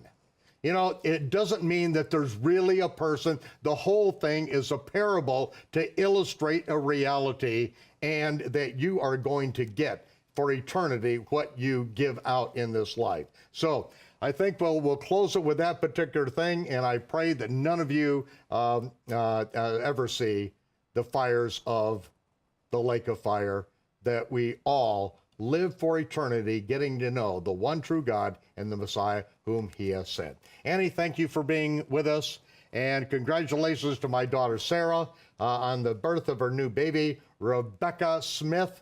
And I will be over there in just a minute. Thank you for being with us for Ladies Night with Michael Rood, and we'll be back in a couple of weeks. We'll see if what happens, but I'll try to show up a little more often now that I'm in country right now. So thank you, Annie. Thank you. It was a privilege. And thank you to all of you out there. Shalom. Good night. See you on Shabbat Night Live.